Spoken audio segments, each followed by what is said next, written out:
السلام علیکم ورحمۃ اللہ وبرکاتہ۔ دوستوں، امید کرتا ہوں آپ خیریت سے ہوں گے۔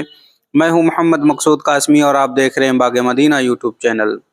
دوستوں، اس وقت بہت ہی بڑی خبر موصول ہو رہی ہے جو نہایت ہی افسوسناک ہے۔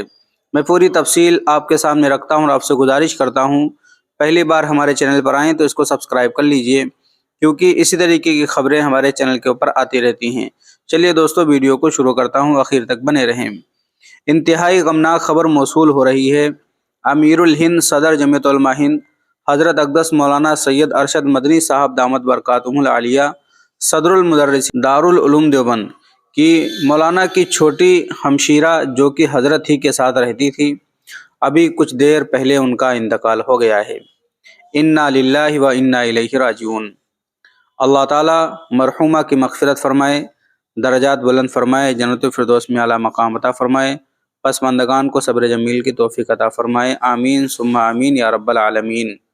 مولانا ارشد مدنی صاحب کو اپنی چھوٹی ہمشیرہ کے انتقال کے بعد کافی صدمہ پہنچا ہے، اور وہیں بڑے بڑے علماء اکرام نے مولانا ارشد مدنی صاحب کو تعزیت پیش کی ہے اور اظہار افسوس کیا ہے۔ اب ہمارے اوپر بھی ضروری بنتا ہے کہ ہم لوگ بھی مولانا ارشد مدنی صاحب کی چھوٹی ہمشیرہ کے لیے زیادہ سے زیادہ دعاؤں کا اہتمام کریں اور ان کے لیے ایصال ثواب کریں۔ اللہ سے ہماری دعا ہے اللہ تبارک و تعالی مولانا ارشد مدنی صاحب کی ہمشیرہ کی مغفرت فرمائے، جنت الفردوس میں اعلیٰ سلام مقام عطا فرمائے۔ تو دوستو، یہ تھی افسوسناک خبر مولانا ارشد مدنی صاحب کی بہن کے متعلق۔ چلیے دوستو، پھر ملتے ہیں انشاءاللہ جلدی کسی نئے ویڈیو میں کسی نئے ٹاپک کے ساتھ۔ السلام علیکم ورحمۃ اللہ وبرکاتہ۔